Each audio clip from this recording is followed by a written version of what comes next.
성령의 임재가 없으면은 우리는 믿는 자로 살 수가 없어요. 요새는 전기 제품들이 이제 무선 제품들이 많아요. 속 안에 배터리가 충전지가 내장이 되어 있는 거예요. 그래서 그걸 충전을 하면은 쓸 수가 있어요. 근데 아무리 좋은 것도 충전이 안 되어 있으면은 배터리가 없으면 쓸모가 없어요. 아무리 좋은 것도 아무리 비싼 것도 쓸모가 없는 거예요. 아무리 고성능 제품도 쓸모가 없는 겁니다. 우린 하나님 믿는 것을 자꾸 내가 믿는 것으로, 이 얘기 정말 많이 들었습니다. 믿는 것은 동사가 아니에요. 내가 하는 것으로 착각을 합니다. 그래서 성령의 임재와 성령의 충만을 잘 안 구하고 내가 잘 믿으면 되는 줄 알아요. 잘 믿는 게 뭔데요, 솔직히? 잘 믿는 게 뭔데요? 잘 믿는 게 뭐 주일성도 잘하고 헌금생활 잘하고 뭐 봉사 헌신 뭐 잘하고, 그게 복 받으려고 하는 건 하나님 기뻐하시지도 않아요. 하나님의 마음으로 하는 것을 기뻐하십니다. 그래서 성령 충만 없으면은 아무것도 아니에요. 솔직히 아무것도 아니에요. 하나님 믿는 게 아무것도 아니에요. 우리로 하여금 세상을 구하려고 복음을 주셨습니다. 그런데 세상을 구하려면은 먼저 성령 충만함을 받아야 됩니다. 의사가 있어요. 근데 자기가 병든 걸 몰라요. 특히 감염병 걸린 걸 몰라요. 그러고 사람 고친다고 만지고 뭐하고 들어했다가는 딴 사람들한테 병을 옮기는 역할밖에 안 해요. 이 세대의 그리스도인들이 이 병든 의사 같아요. 감염된 의사 같아요. 정말 올바르게 복음을 전해서 그들을 살리는 게 아니라 자기가 갖고 있는 불신앙을 오히려 다른 사람들한테 보여주고 그것들을 오염시키고 감염시켜서 세상이 믿는 자들 보고 오히려 하나님을 안 믿게 되는, 야, 목사가 저렇대. 믿는 사람 중에서도 목사가 제일 많이 욕먹죠. 예. 감염된 코로나19 걸린 사람이, 그런 의사가 환자들 보면은 다 걸려요. 그런 거예요, 그런 거. 우리가 진짜 능력과 힘을 가져야 세상을 살릴 수가 있습니다. 예수 그리스도께서는 우리에게 세계의 복음화에 필요한 힘을 주신다고 약속하셨습니다.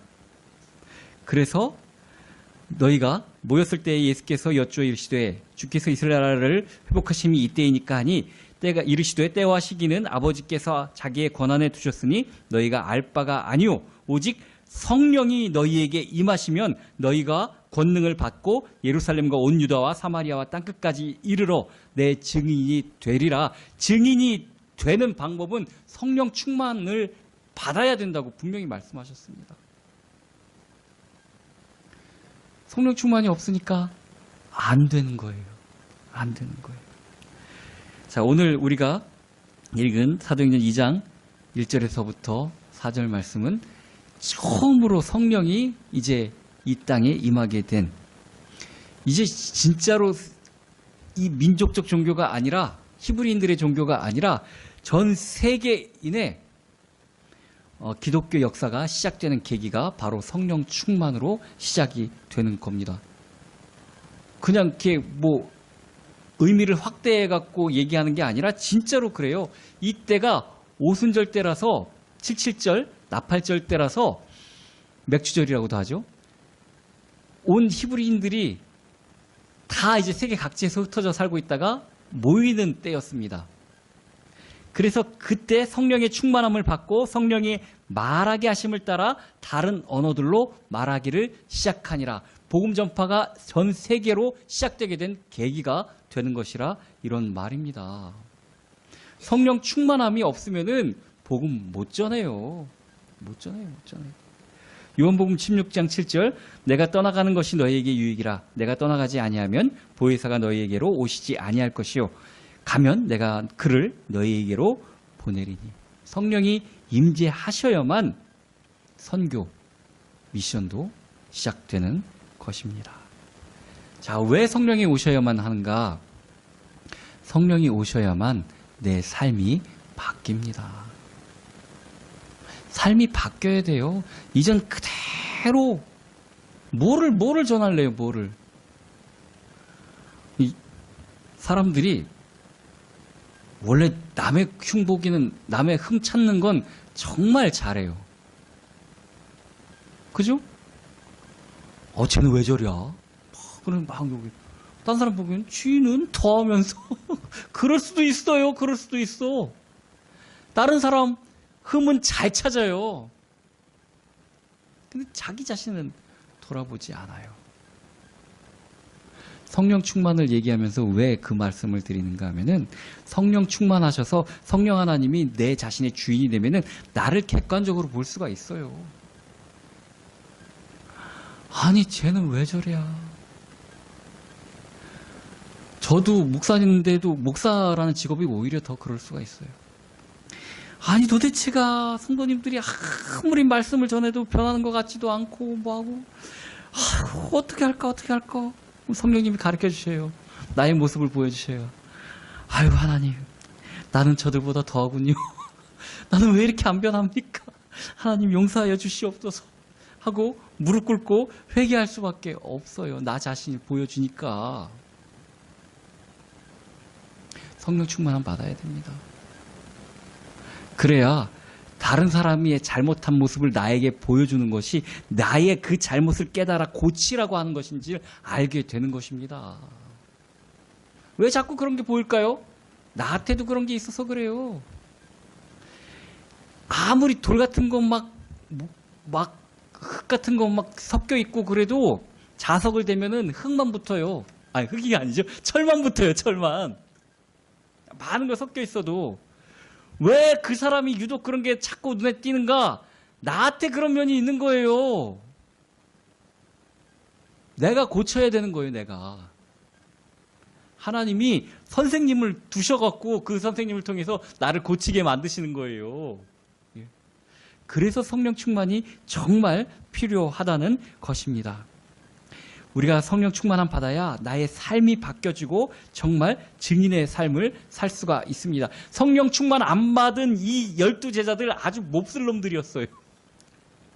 복음을 전하기에는 집불 맨날 누가 놈니만 싸우고 막 그러다가 의리도 없어요.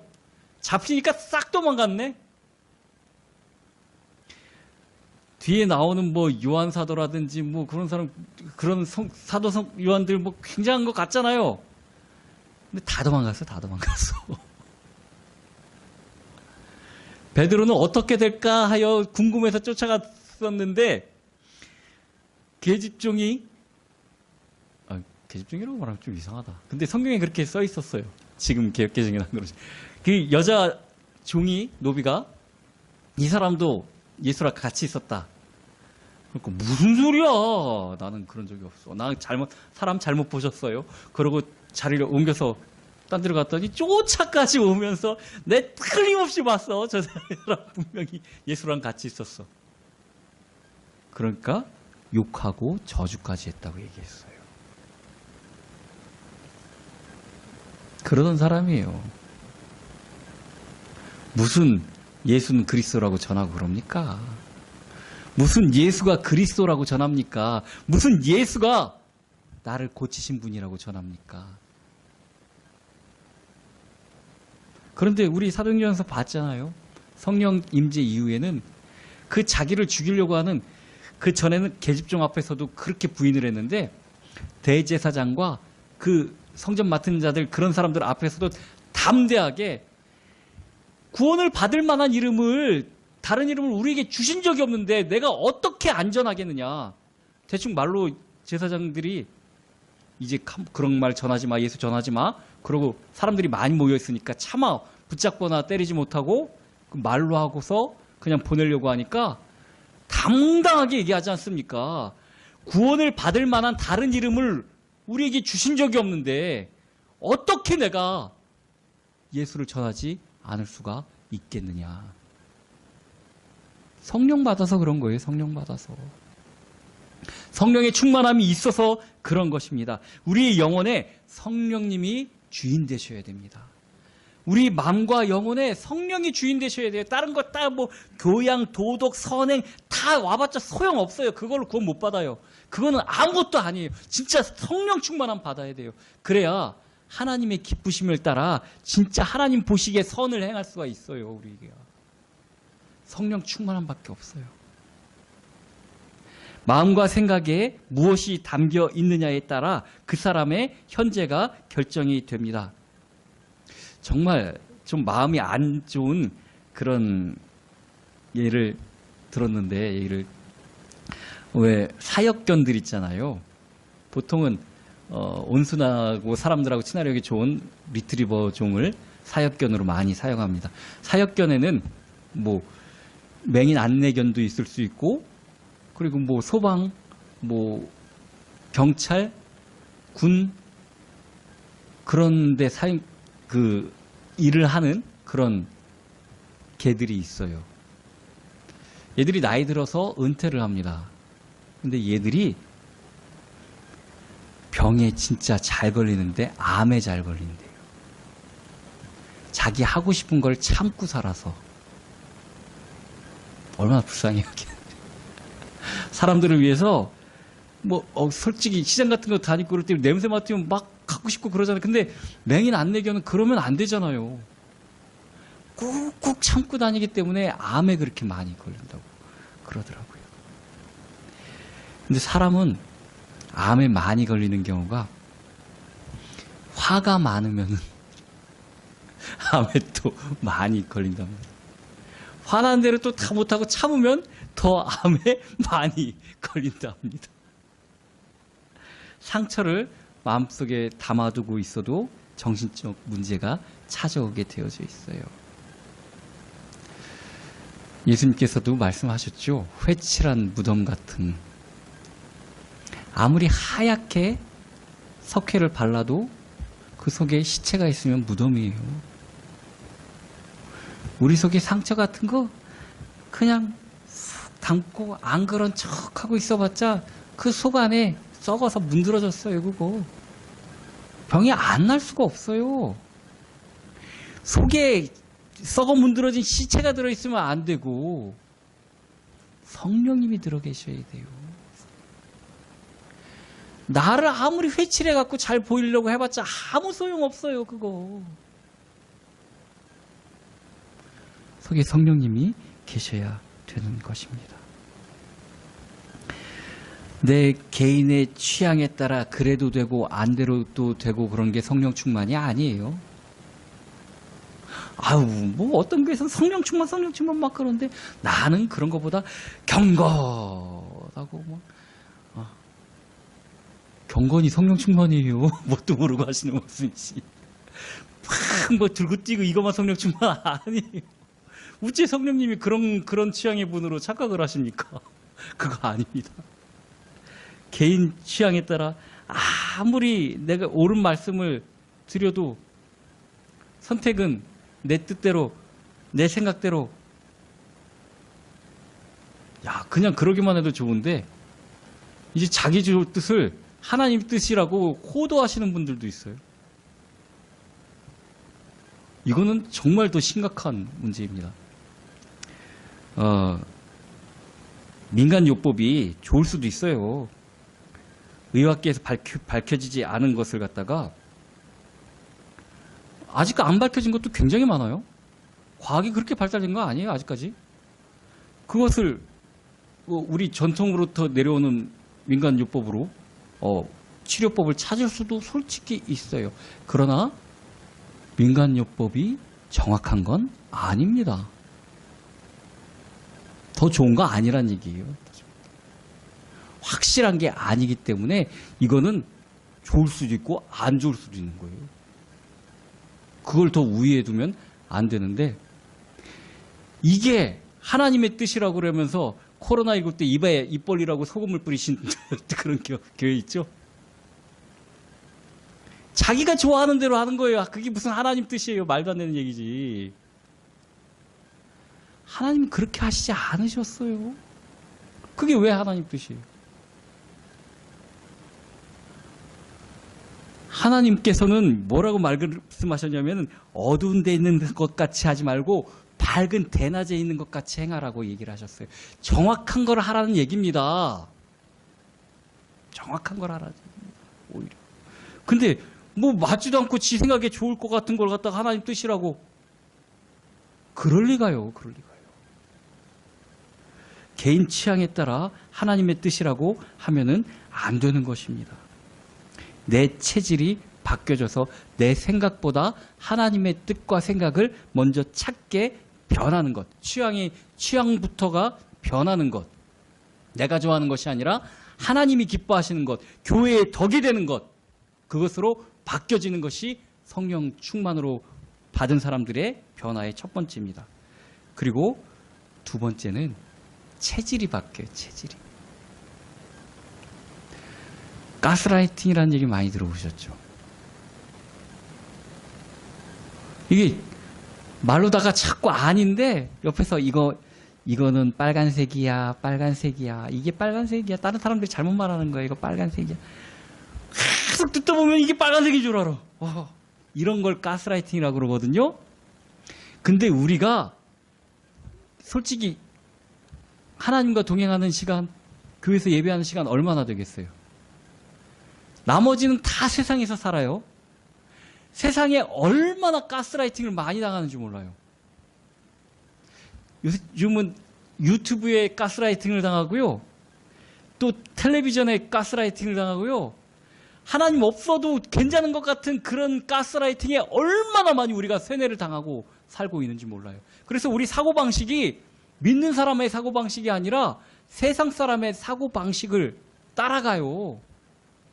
계속 그걸 보고 계속 그걸 들으니까 이 체질이 바뀌어져야 돼요. 아까도 얘기했죠? 자석을 들이대면은 철이, 쇠가 붙습니다. 우리 체질이 다른 건 걸러지고 정말 하나님의 말씀을 들을 수 있게 돼야 돼요. 내 삶이 체질이 바뀌어져서 그리스도인으로 바뀌어져야 됩니다. 도대체 안 믿는 사람하고 뭐가 다른지 하나도 모르겠어. 주일날 되니까 교회 간대. 그거밖에 차이가 안 나. 체질이 안 바뀐 거잖아요. 그건. 체질이 안 바뀐 거잖아요. 우리 체질이 변하여야 되는 것입니다. 성령이 임하시면은 우리에게 변화가 일어날 수밖에 없는데 5절부터 8절 말씀입니다. 그때 경건한 유대인들이 천하 각국으로부터 와서 예루살렘에 머물러 있더니 이 소리가 나매 큰 무리가 모여 각각 자기의 방언으로 제자들이 말하는 것을 듣고 소동하여 다 놀라 신기하게 여겨 이르되 보라 이 말하는 사람들이 다 갈릴리 사람들이 아니냐 우리 각 사람이 난 곳 방언으로 듣게 되는 것이 어찌 됨이냐. 자, 각각 이 아람어들 예수님 당시에 아람어를 사용을 했습니다. 아람어를 쓰는 것도 아닌데 그 유럽과 소아시아 지방 전역에서 온 사람들이 다 자기 말로 알아들을 수 있었어요. 그 알아듣는 내용이 뭐냐면은 하나님의 크신 일이었어요. 이 일을 우리가 어떻게 들을 수가 있을까? 11절입니다. 그레데인과 아라비안인들이라 우리가 다 우리의 각 언어로 하나님의 큰 일을 말함을 듣는도다. 이제 하나님의 일로 소통이 될 수가 있어요. 성령이 충만하면은. 방언은 하나님의 크신 일을 말하게 하는, 즉 성령님이 말하게 하심에 따라 말하는 내용이 하나님의 크신 일입니다. 이것이 되게 하고 이것이 듣게 되고 이것을 나누게 되는, 즉 커뮤니티, 소통이 되게 되는 일이 일어나게 되는 것입니다. 그리하여서 우리의 삶의 변화가 되는데, 첫 번째, 우리가 그렇게 좋아하는 물질에 대해서 바뀌어지게 됩니다. 삭개오도 그랬죠. 키도 작고 볼품도 없고 집안이 좋은 것도 아니니까 내가 이제 앞으로 추구해야 될 것은 누구한테 무슨 욕을 먹더라도 돈만 많이 벌면 되겠다. 돈 버는 일에 인생을 걸었습니다. 그래서 사람들이 그렇게 멸시하고 민족의 배반자라고 여기는 로마의 앞잡이 세리, 그 중에서도 세리장이 되어서 돈을 벌었어요. 예수님을 만나니까 도대체 이게 무슨 소용이 있나 싶은 생각이 드는 거예요. 예수님을 만나니까 물질이 다가 아님을 알게 되는 것입니다. 그래서 이제 사도행전 4장에 가서는 사도행전 4장 34절 35절 보면은 그 중에 가난한 사람이 없으니 이는 밭과 집이 있는 자는 팔아 그 판 것을 다 가져다가 사도들 발 앞에 두매 그들이 각 사람의 필요에 따라 나누어 줌이라.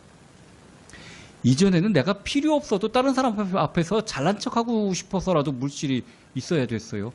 딱 이만큼 내가 필요한 건 아니야. 내가 한 달에 생활비는 얼마면 돼. 그런데 더 많아야 되는 거는, 더 큰 집에 살아야 되는 것은, 더 좋은 차를 끌어야 되는 것은 다른 사람 앞에서 보여주는 게 있어야 되니까.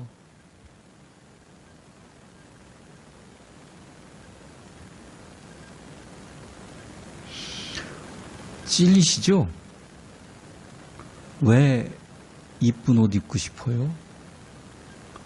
왜 이쁜 신발, 좋은 가방 들고 싶어요? 솔직히 내 모습은 거울 볼 때밖에 잘 안 보여요. 다른 사람한테 보여주길 바라는 거잖아요, 솔직히 말하면. 다른 사람 앞에 보여주길 바라는 거잖아요. 실질적 필요 아니에요, 솔직히 말하면.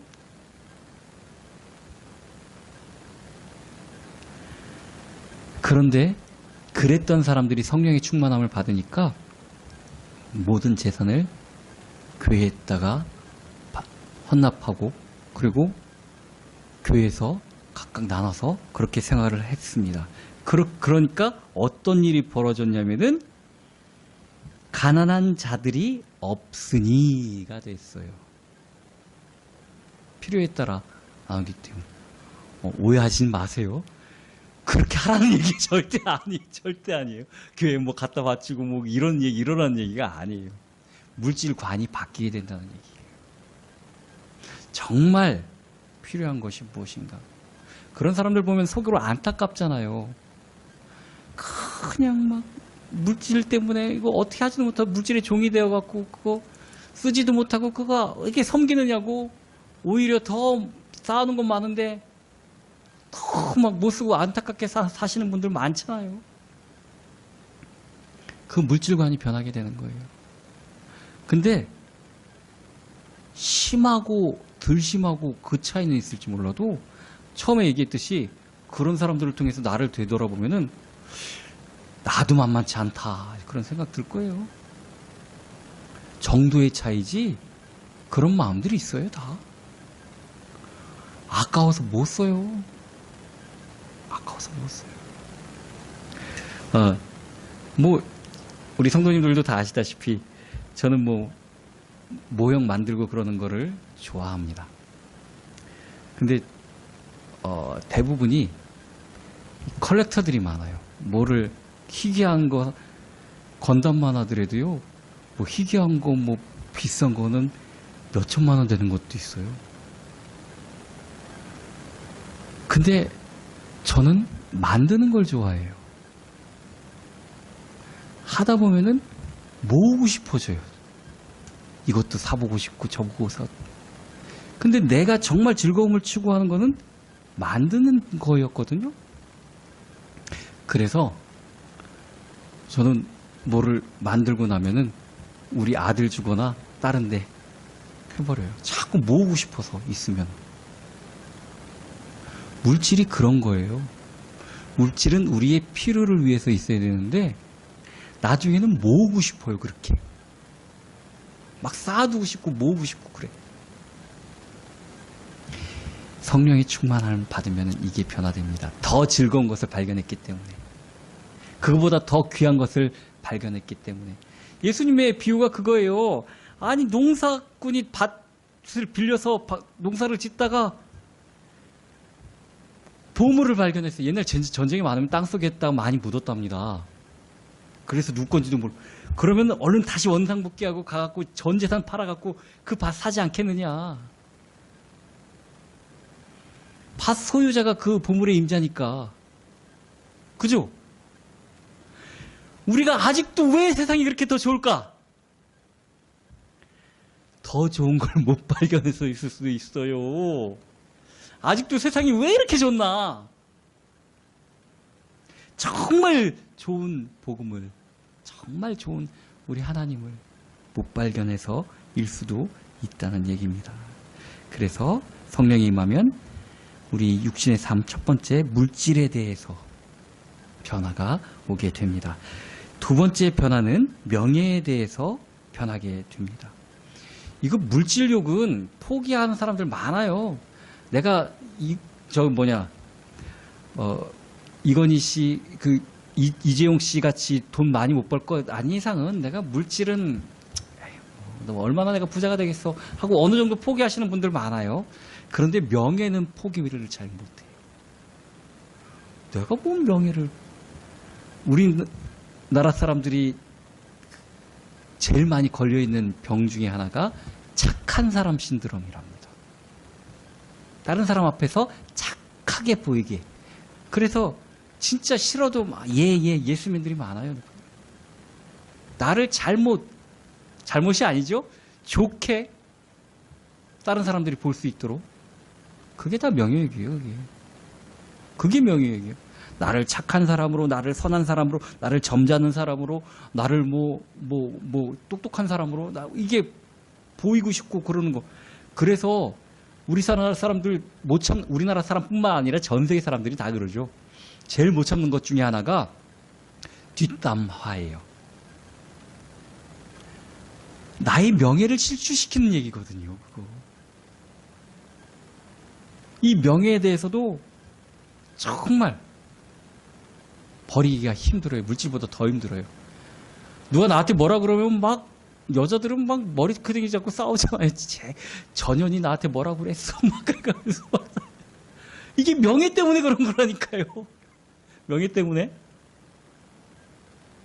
근데 이게 변하게 됩니다. 사도 바울은 명예가 얼마나 중시 여기는 사람인지 몰랐지만 자기 자신에 대해서 그렇게 욕하고 그런 건 다 상관없어요. 단지 예수가 그리스도라는 거에 대해서 잘못 말하는 거에 대해서는 강력하게 나서서 얘기를 합니다. 아니 믿는 사람들까지 그렇게 기분 나쁘게 저 사도 바울은 글로 쓴 편지 보면은 힘도 있고 굉장한데 막상 만나서 말 들어보니까 별거 없다. 그게 마음에 얼마나 있었으면 성경에 그렇게까지 썼잖아요. 사도 바울이. 그래도 상관없다. 내가 글로써라도 예수 그리스도를 증거함에 있어서 나는 상관없다. 나 자신을 드러내는 건 아무것도 아니다. 나를 못된 놈이라고 그래도 좋고, 나를 키 작고 한다고 다 상관없다. 나를 통해서 예수만 드러나면 된다. 명예에 대해서 변화가 되게 된다는 얘기입니다. 인정받고 싶은 그런 모든 욕구들이 예수를 전하는데 오히려 걸림돌이 된다면 그것도 상관없다.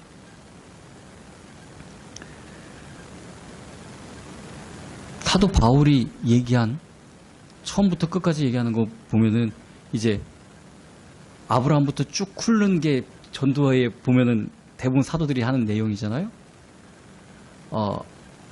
더 특별하게 그런 내용은 없어요.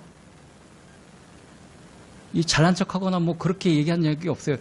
아테네에서 전할 때는 약간 좀 지식적인 변증이 많이 들어갔지만 나머지 부분에서는 사도 베드로나 요한이나 누구나 얘기한 거랑 똑같은 말만 전했습니다. 그런데도 그 배경을 보고 유대인들은 뭐라고 얘기했냐면은 저가 미쳤다. 배운 게 하도 많아서 미쳤다. 자기 배운 대로 얘기도 안 하고 그냥 평범하게 알아들을 수 있게 예수 그리스도를 전했는데도 자신을 드러내지 않았습니다.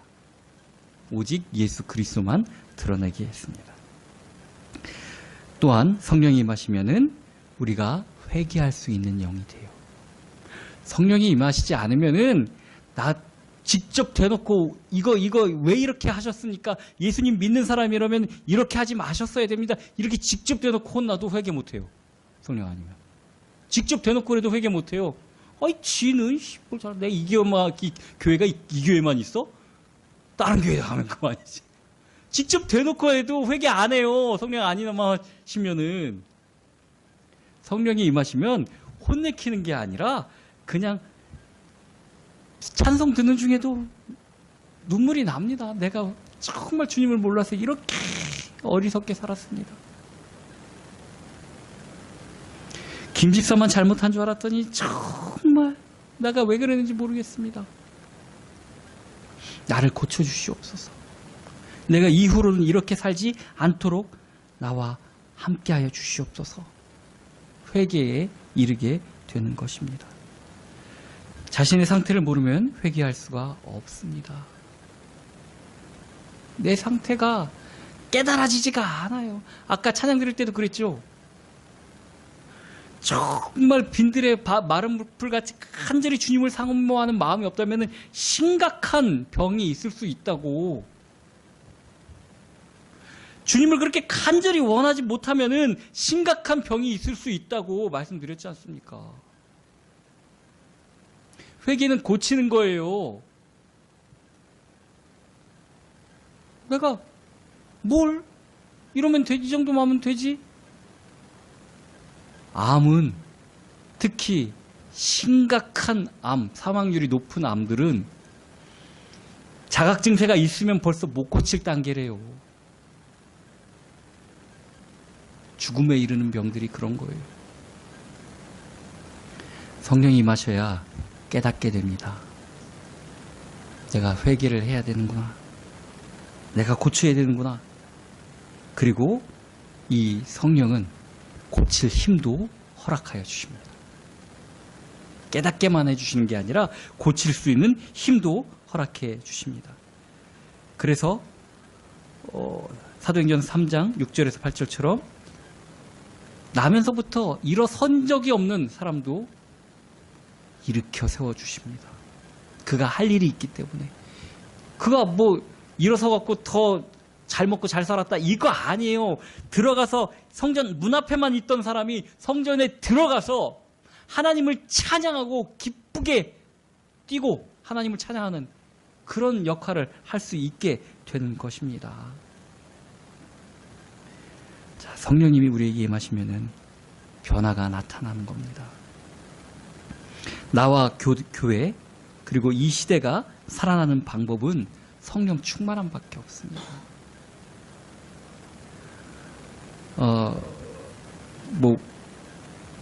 교회사라든지 그런 쪽을 보면은 부흥하게 되는, 교회가 부흥하게 되는 그런 특징들이 있잖아요. 첫 번째가 진짜 회개예요, 회개. 성령의 임재밖에 없어요. 예루살렘 교회가 부흥되게 되는 것도 회개부터 시작했어요.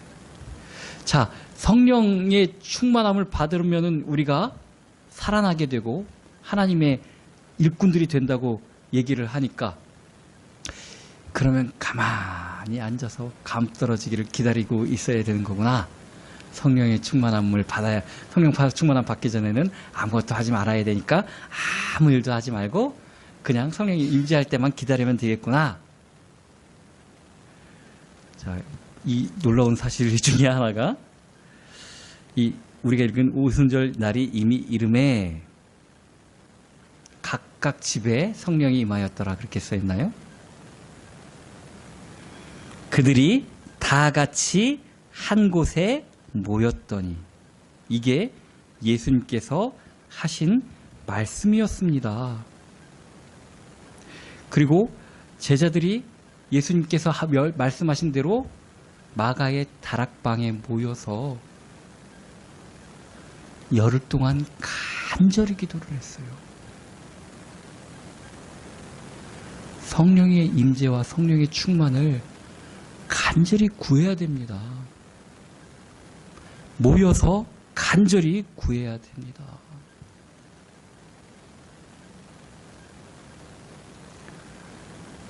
가만히 누워 있어서 하나님 성령의 임재를, 성령의 충만함을 주시옵소서.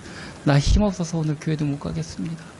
성령의 충만함을 주셔서 진짜로 내가 하나님의 일을 할 수 있도록. 요즘 그러는 것 같아요. 뭐 텔레비전에서 뭐 유튜브에서 예배드리고 막 그래도 뭐 성령 하나님이 그거 안 오시겠어? 그럴 때는 또 잘 믿어요. 그래서 할 때 성령 임재를 받고 성령 충만함 받으면 내가 그때 나가면 되지. 예수님이 말씀하신 대로 사도행전 1장 14절입니다. 여자들과 예수의 어머니 마리아와 예수의 아우들과 더불어 마음을 같이하여 오로지 기도하에 힘쓸 때, 모여서 기도에 힘쓸 때 성령의 임재가 나타나는 겁니다. 아니, 성령 충만함을 구하라고 그랬더니 성령 충만도 자기 취향대로 하려고 그래. 하나님이 말씀하신 대로 하는 겁니다. 예수 그리스도께서 하신 말씀대로 하는 겁니다. 내가 하고 싶은 대로 하는 게 아니라 제발 그 체질과 취향을 버리시기 바랍니다. 우리가 성령이 임하여야만 나도 살고 우리 교회도 살고 교회가 살아야 나라도 살고 민족도 살고 세계도 삽니다. 성령 충만 받는 것이 세계를 살리는 방법이에요. 얼마나 귀한 일인지 몰라요. 정말 성령의 충만함을 받아서 하나님의 나라의 크신 일을 보고 듣는, 그리고 그 뜻을 이루는 저와 여러분이 되기를 예수 그리스도의 이름으로 축원합니다.